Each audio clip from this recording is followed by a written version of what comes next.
Jumpa lagi teman-teman semua dengan saya Meliana Damayanti di Hukum Pidana untuk pertemuan kedua setelah UTS ya. Baik, hari ini kita akan bahas tentang teori skuld atau teori kesalahan gitu ya. Yang insya Allah berkisar 23 slide. Baik, sebelum saya lanjutkan, kalau teman-teman kemudian setelah mendengarkan penjelasan ini ada pertanyaan, silahkan gunakan forum sebaik-baiknya gitu ya untuk memperjelas gitu apa yang sudah saya sampaikan hari ini. Baik, kita akan lanjutkan. Sebelumnya kita berdoa bersama-sama dulu. Berdoa dipersilahkan.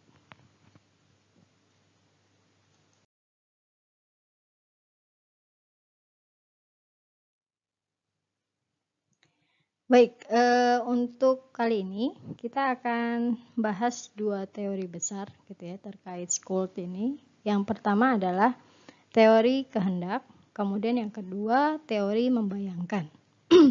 Nanti dalam teori membayangkan itu akan ada 3 kemungkinan gitu ya.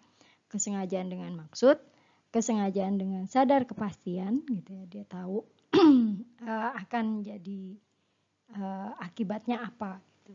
Kemudian yang ketiga adalah kesengajaan dengan sadar kemungkinan. Baik, nanti akan lebih jelas gitu ya dengan uraian-uraian yang akan saya berikan berikutnya.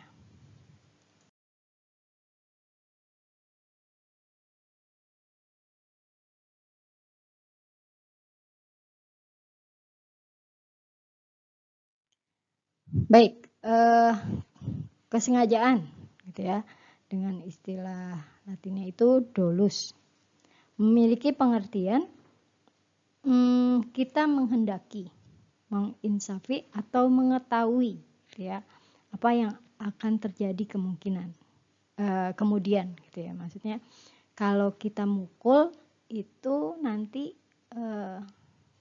yang sakit itu bagian mananya gitu ya. Jadi dia tahu dia tahu bagian mana yang dia kehendaki untuk dipukul dan mengakibatkan seseorang itu sakit di bagian mana dari tubuhnya gitu ya. Misalnya seseorang yang melakukan satu perbuatan dengan sengaja harus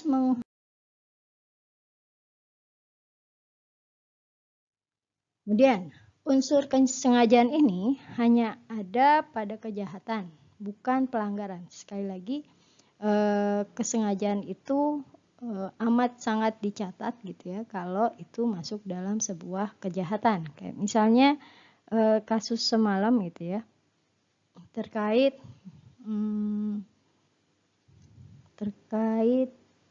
sabu yang dibuat oleh pengurus PSSI gitu ya, yang ternyata peredaran sabu itu sudah sangat kental di anggota PSSI sendiri termasuk para pesepak bola gitu ya.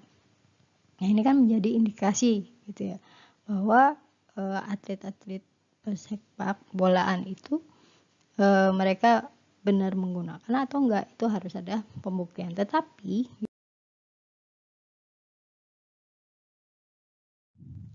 nah, kita akan masuk ke teori kehendak, teori yang pertama gitu ya. Ada unsur kesengajaan bahwa kehendak untuk melakukan satu perbuatan atau tindakan dan kehendak untuk menimbulkan satu akibat karena perbuatan itu. Jadi dia memang ingin melakukan perbuatan itu dan tahu akibat dari perbuatan itu apa gitu ya.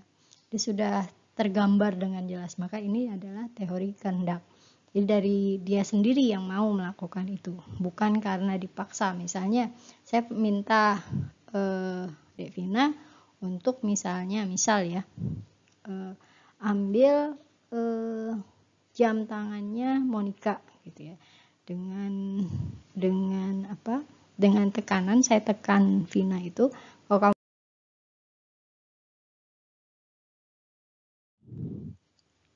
kemudian teori yang kedua ini agak sedikit lebih dalam ya. Teori membayangkan gitu ya.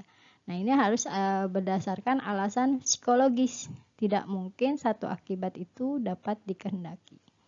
Nah, gitu ya. Berdasarkan alasan psikologis, tidak mungkin satu akibat itu dapat dikehendaki. Kesengajaan dalam teori membayangkan itu apabila satu akibat dibayangkan sebagai satu maksud. Dan oleh karena itu, perbuatan tersebut dilakukan oleh yang bersangkutan sesuai dengan bayangan yang telah dibuatnya terlebih dahulu. Dia sudah berangan-angan gitu ya.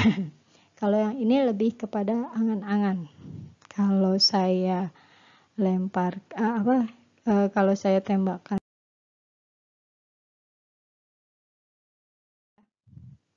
Contoh, kematian B oleh A hanyalah dibayangkan terlebih dahulu bahwa jika peluru mengenai B, B akan mati.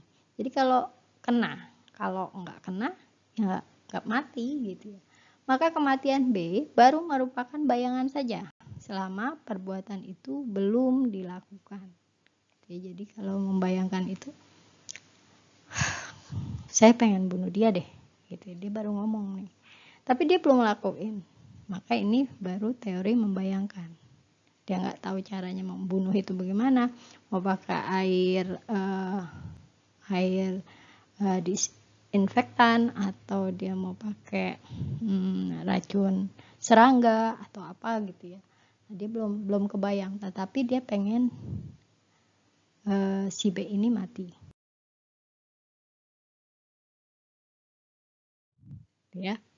Kemudian kesengajaan dengan maksud. Ya, ini teori dari membayangkan. Teori yang pertama, kesengajaan dengan maksud, ini lebih mirip ke teori yang pertama ya.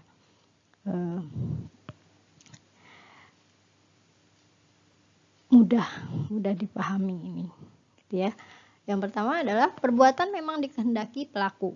Pelaku juga bisa membayangkan akibat dari perbuatannya. Itu hampir mirip ya dengan teori yang pertama tadi. A membawa pisau, kemudian dia menghunuskan ke dada kiri B, yang kita tahu dada kiri itu adalah jantung. Ya. Maka B sudah dapat membayangkan bahwa maka A sudah dapat membayangkan bahwa B akan mati akibat hunusan pisau yang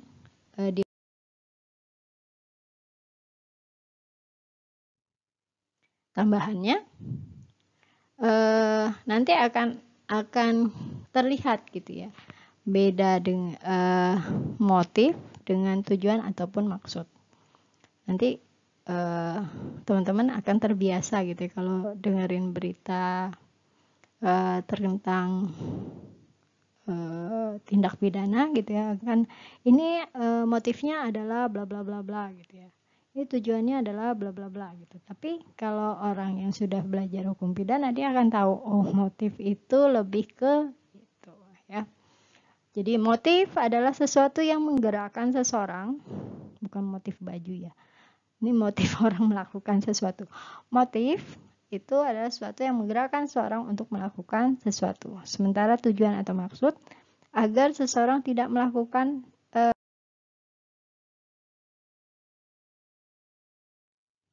Kemudian yang kedua, kesengajaan dengan sadar kepastian. Bersandar pada, kita lebih, kalau untuk teori yang kedua ini lebih kepada akibatnya, gitu ya, melihat lebih detail akibatnya. Akibat itu bisa sebagai delik tersendiri atau tidak, gitu ya. Dia bisa sebagai delik tersendiri atau tidak, gitu ya. Tetapi di samping akibat tersebut, ternyata ada akibat lain yang tidak dikehendaki tetapi pasti terjadi. Ya, misal jadi dia ada rangkaian tindakan gitu, dia mau melakukan satu tindakan, tetapi untuk sampai ke tindakan yang A ini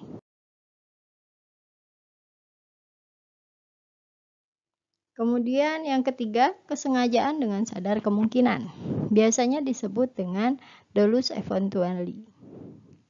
eventualis gitu ya.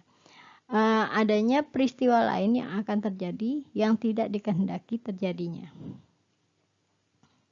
Bahasa pidana kayak gini ya, bolak-balik tapi mirip gitu. Jadi memang harus hati-hati. Misal A ingin membunuh B dengan kue tar yang ia racuni. Ternyata B hidup bersama ayah, ibu, dan 3 orang adiknya. A sadar nih, jika ia mengirimkan kue tersebut, tidak hanya B yang akan mati. Kenapa? Karena kemungkinan anggota keluarga B, yaitu ayahnya, ibunya, dan 3 orang adiknya juga akan ikut terbunuh karena makan kue tersebut.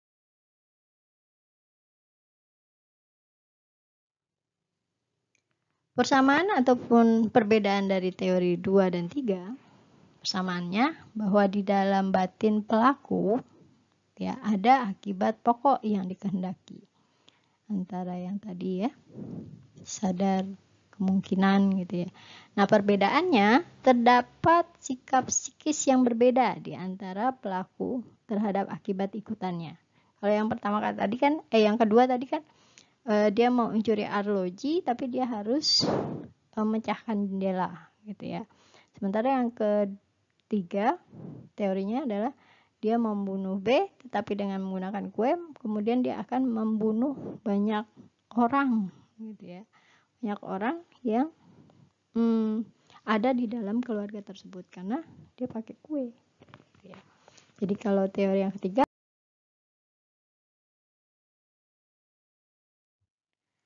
nah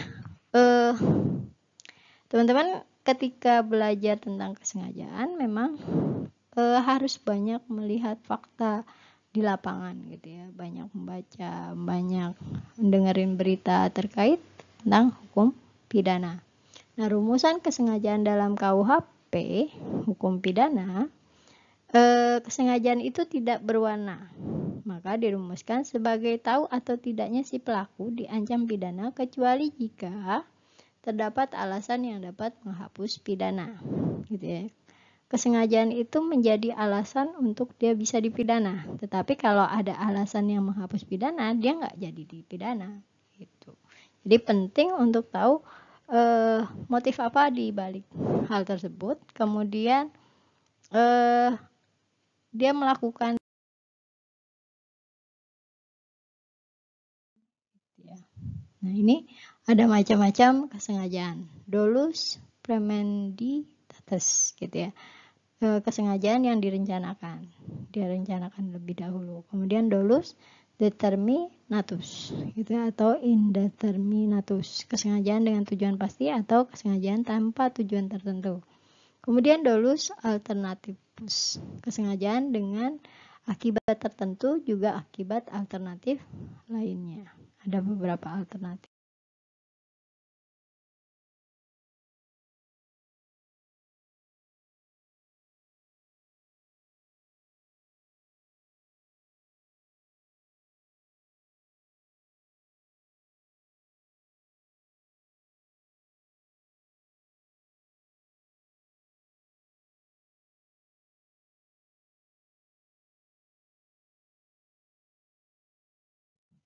Kemudian ada dolus indirectus, melakukan satu perbuatan tapi menimbulkan akibat yang tidak diketahui. Misal A berkelahi dengan B tanpa maksud membunuh, tetapi karena dorongan A, maka B mundur ke belakang hingga menyebabkan ia tertabrak mobil dan mati. Gitu ya. Jadi dia cuma bercanda. Ini biasanya di prank-prank itu, maka hati-hatilah kalau kalian melakukan prank gitu ya. Karena itu bukan budaya Islam banget gitu ya, melakukan prank-prank seperti itu ya. Ini pernah terjadi di negeri barat sana gitu ya, ketika dia nggak berkelahi malah main prank gitu ya, jadi lari kemudian ditabrak mobil, mati.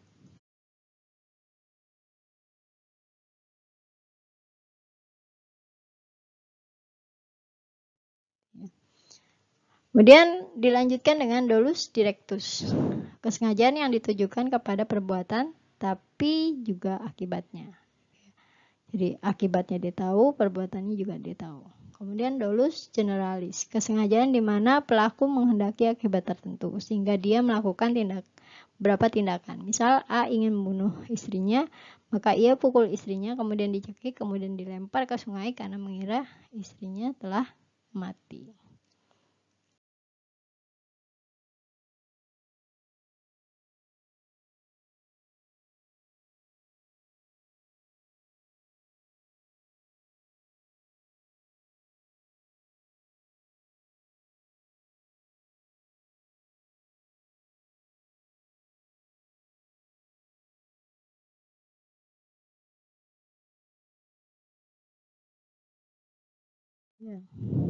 Kemudian ada lagi yang harus teman-teman pahami, gitu ya, ada kesengajaan, nanti ada kulfa. Kulfa itu kealpaan, ya, yang nanti menyebabkan dia tidak dipidana. Kulfa, gitu ya, kealpaan. Indikasinya pelaku tidak begitu mengindahkan adanya larangan. Simon dan Van Hammel menyatakan bahwa kulfa terjadi karena tidak adanya kehati-hatian atau penduga-duga atau kurang perhatian atas akibat yang ditimbulkan.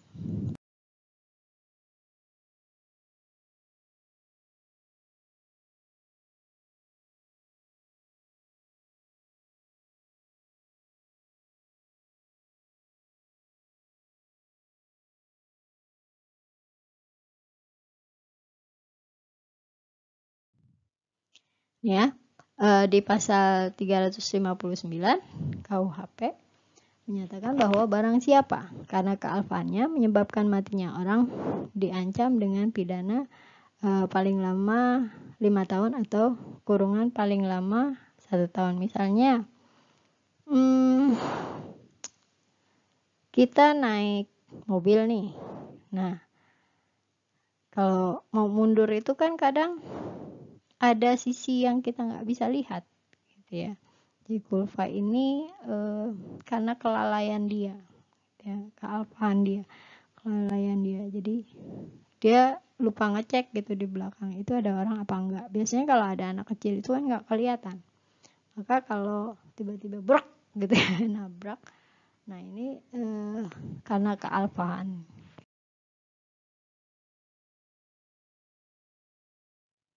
Kemudian di pasal 360 itu dinyatakan barang siapa yang karena kealfaannya menyebabkan orang lain mendapat luka berat dengan dia akan diancam dengan pidana penjara paling lama 5 tahun atau kurungan paling lama 1 tahun, ya. Jadi ini kalau orang-orang yang melakukan kelalaian menyebabkan luka berat, contohnya apa ya? Contohnya misalnya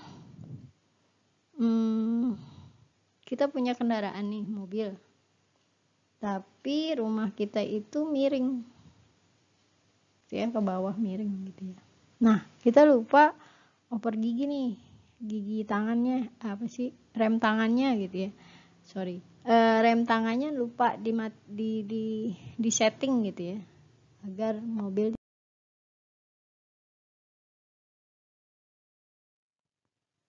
Nah, lanjut, untuk menentukan kurang kehati-hatian itu, maka harus disandarkan pada undang-undang sebagai kebiasaan yang seharusnya dilakukan oleh pelaku tersebut. Jadi kalau misalnya rumahnya memang miring begitu jalannya, gitu ya, maka dia harus pastikan keamanan dari rem tangannya. Ya, di setting, bukan di normal, tapi di setting untuk tidak mundur ke belakang. Kemudian dicontohkan di sini, terdapat rambu-rambu lalu lintas di jembatan, mengharuskan pengemudi melihat garis hitam putih atau biru pada jembatan itu, yang memberikan prioritas bagi kendaraan yang datang dari arah yang berlawanan. Ini ada beberapa atau rambu-rambu yang lain lah ya. Kalau misalnya kita tikungan itu ada kuning-kuning gitu ya, untuk kehati-hatian agar kita tidak masuk kelalaian kita. Kemudian kulfa pada pihak lain. Kealfahan kadang tidak muncul pada diri si pelaku, melainkan pada pihak lain. Contohnya seorang pengendara mobil menabrak gerobak pada malam hari karena gerobak tidak dilengkapi lampu penerangan yang diharuskan ketika berjalan pada malam hari. Pengendara gerobak ini alfa, lupa gitu ya, namun tidak menghilangkan kealpaan pada pengendara mobil sebagai terdakwa. Kulfa pada pelanggaran tidak dipermasalahkan.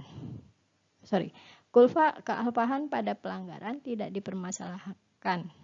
Ada atau tidaknya kesengajaan ataupun kealpaan. Jadi untuk pelanggaran tidak begitu diperhatikan, lebih kepada kejahatan tindak pidana.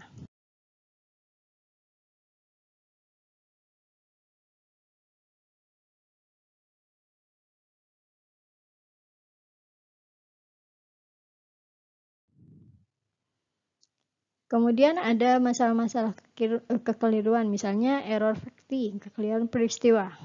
Misalnya dia mengambil barang yang dikira miliknya, padahal bukan, maka ini enggak masuk.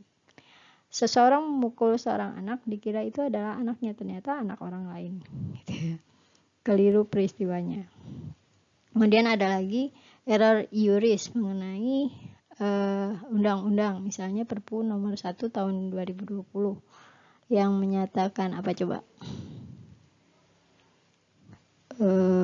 Tadi ya, penggunaan dana sosial gitu ya, ternyata jika ada pejabat yang melakukan pelanggaran itu tidak dipidana.